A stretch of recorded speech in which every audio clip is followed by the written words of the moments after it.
The Shattered Empire, Chapter 1, Cracks in the Foundation. The holographic display in the war room of the Resilience cast an eerie blue glow across Admiral Sarah Chen's weathered face as she studied the galaxy map before her. Red dots marked Dominion systems, thousands of them, stretching across the spiral arms like a cancer that had metastasized beyond cure.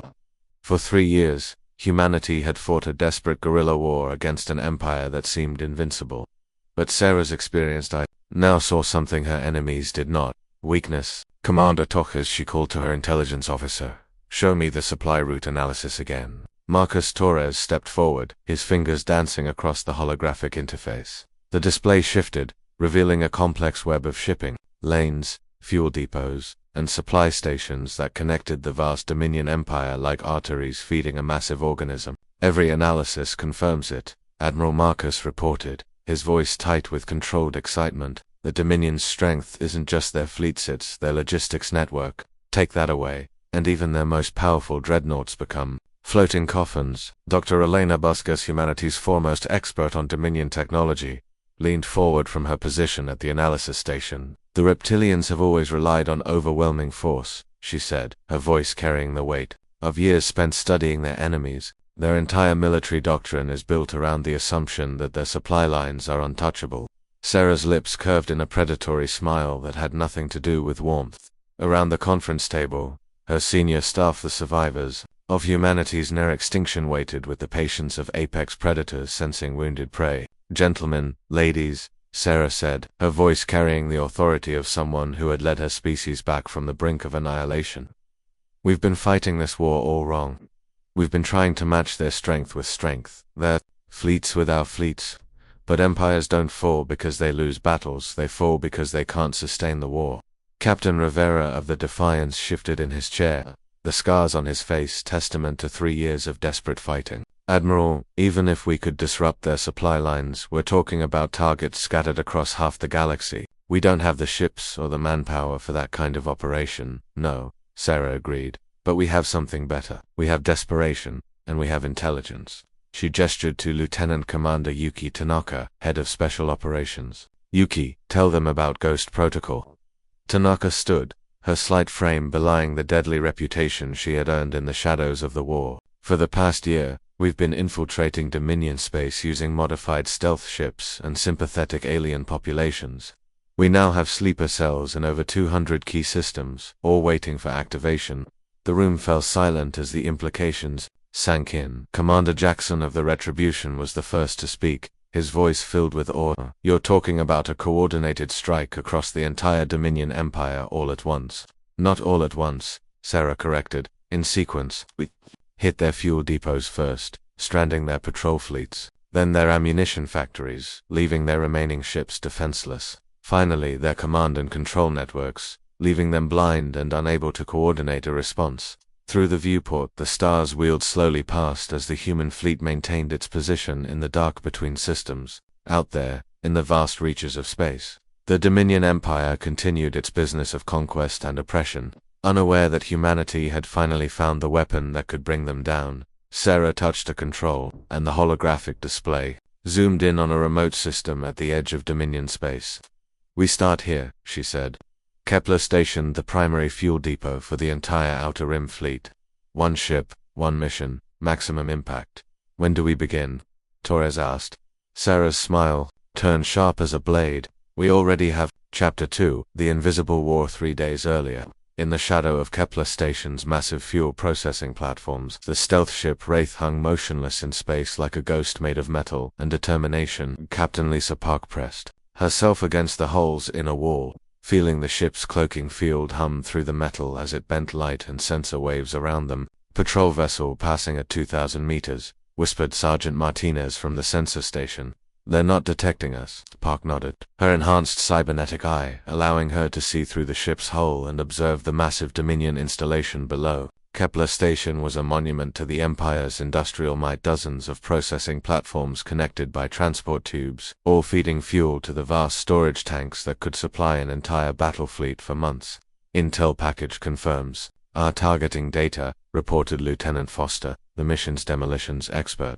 "Primary storage tanks contain enough antimatter fuel to power half the Dominion fleet." Secondary targets are the refining platforms. Destroy those, and they can't process new fuel for weeks. And the garrison park asks skeleton crew. Most of their forces are deployed on the front lines. They never imagined anyone would be crazy enough to attack a fuel depot this deep in their territory. Park's smile was grim. After the horrors she had witnessed, entire human colonies reduced to ash, children torn from their families and sold into slavery, she had long ago stopped caring about what the Dominion considered impossible. Team Alpha, prepare for insertion, she commanded. Remember, we have exactly 30 minutes from breach to extraction.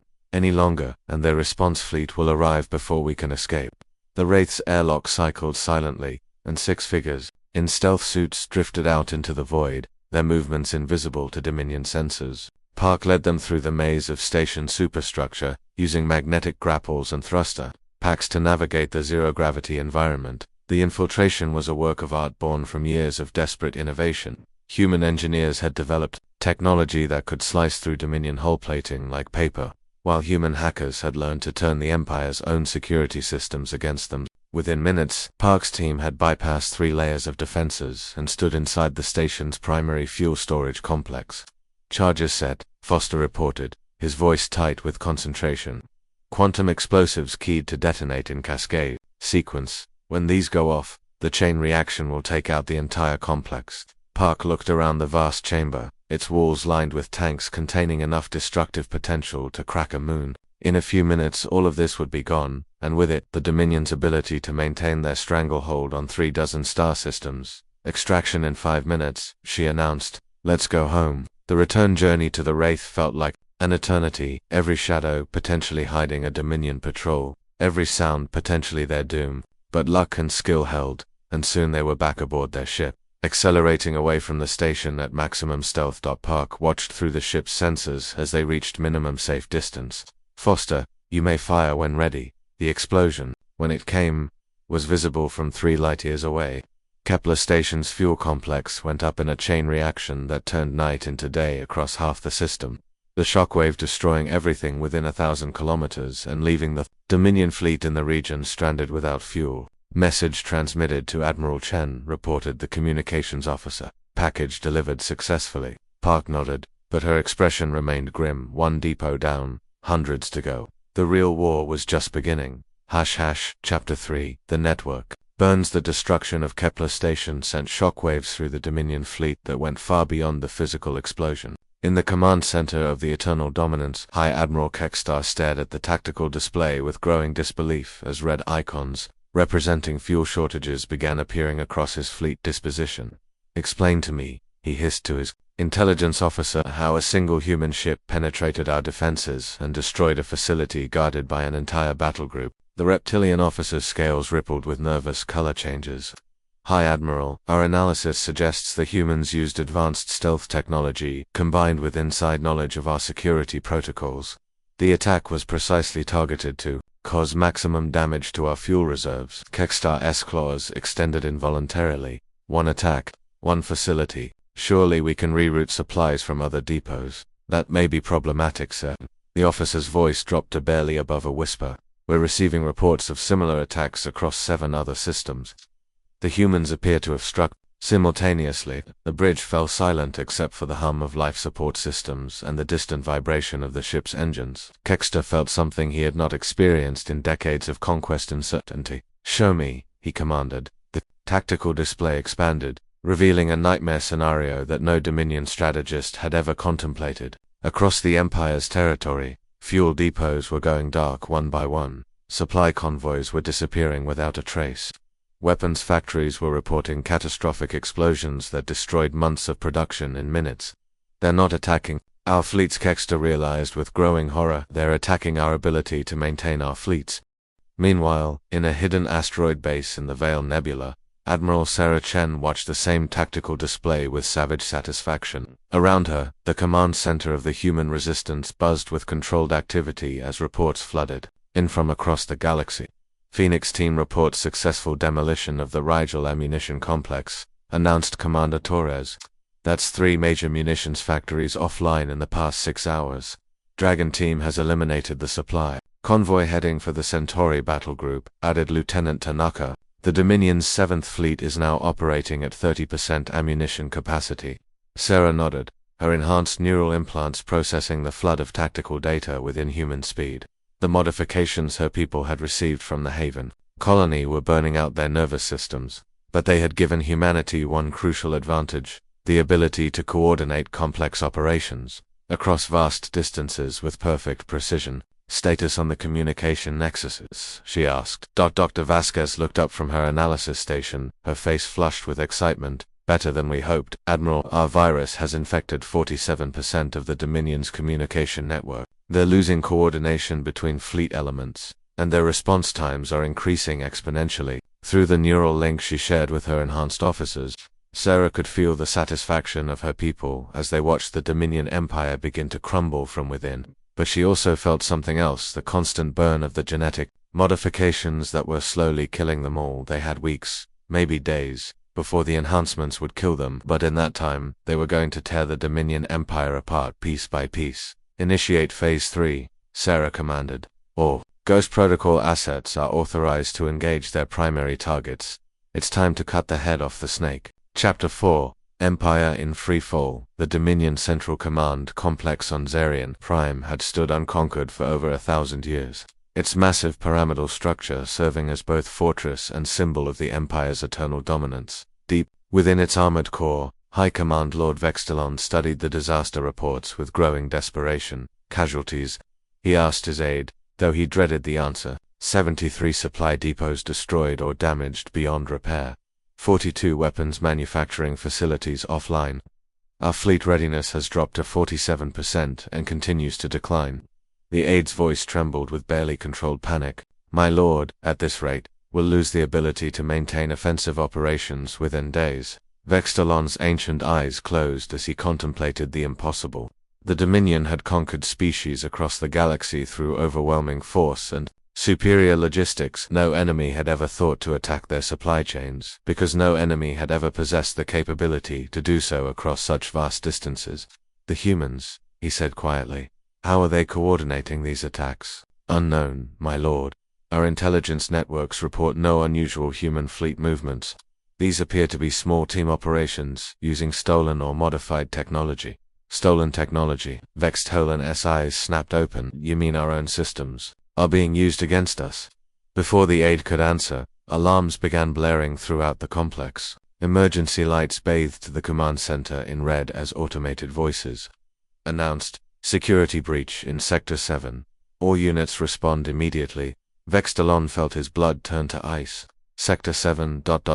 That's the primary communication hub. On the display screens around them, the complex's security cameras showed glimpses of figures in advanced combat, armor moving through corridors with inhuman speed and precision. These weren't ordinary soldiers, they moved like living weapons, their enhanced reflexes allowing them to dodge energy blasts and move through defensive positions that should have been impregnable. Impossible, breathed the aide. How did they penetrate our defenses?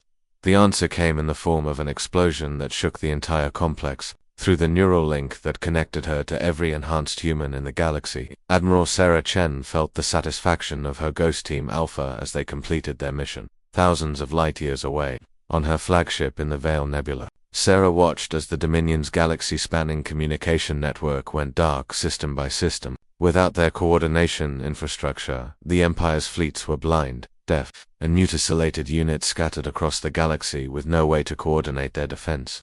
Phase 3 complete, reported Lieutenant Tanaka, her voice filled with fierce pride. The Dominion Central Command Complex is offline. They've lost contact with 70% of their fleet elements. Sarah nodded, feeling the burn of her genetic modifications growing stronger with each passing hour. The enhanced humans who had carried out these impossible missions were dying, their nervous systems overwhelmed by the changes that had made them temporarily superhuman, but they had succeeded beyond even her wildest hopes. All units, this is Admiral Chen, she broadcast across humanity's hidden network. The Dominion Empire is broken, their fleets are scattered, their supplies are cut, and their command structure is in ruins. The time has come for the final phase. She paused, feeling the weight of history pressing down on her shoulders. Today, we take back our galaxy. Chapter 5. The final blow. The battle for New Terra began not with the thunder of massive fleets engaging in combat. but with the whisper of cloaked ships emerging from hyperspace around the Dominion's most heavily defended world. As humanity's hidden fleet materialized from the void, Sarah Chen stood on the bridge of the Resilience, her dying body sustained by sheer will and the knowledge that this would be their last chance. Admiral reported Commander Torres, his own enhanced features showing the strain of their modifications. All fleets report ready. The Dominion garrison appears to be operating at minimal capacity. Through her neural link, Sarah could sense the other human commanders across the fleet. Captain Rivera burning with righteous fury, Commander Jackson calculating attack vectors with inhuman precision, and dozens of others who had accepted the price of humanity's evolution. They were all dying, but they had lived long enough to see this moment. Dominion response, she asked. Minimal, replied Lieutenant Kozlov from the sensor station. Their communication breakdown means individual ship commanders are operating without coordination. Some are trying to form defensive formations, others are attempting to retreat, and a few seem to be surrendering. Sarah's smile was both triumphant and sad. After 1,000 years of Dominion rule, the Empire was dying not from a single decisive battle, but from the slow strangulation of their logistics and the collapse of their ability to coordinate their vast military machine. All ships, she commanded, her voice carrying across the fleet through both conventional channels and the neural link that connected every enhanced human, engaged the enemy. Today, we reclaim humanity's future. The battle that followed was less a fight than an execution. Dominion ships, operating at reduced capacity due to fuel and ammunition shortages, found themselves facing human vessels equipped with technology beyond their understanding. The quantum weapons and adaptive systems gifted by the Haven colony tore through enemy formations with surgical precision, but it was the coordination that truly broke the Dominion's back.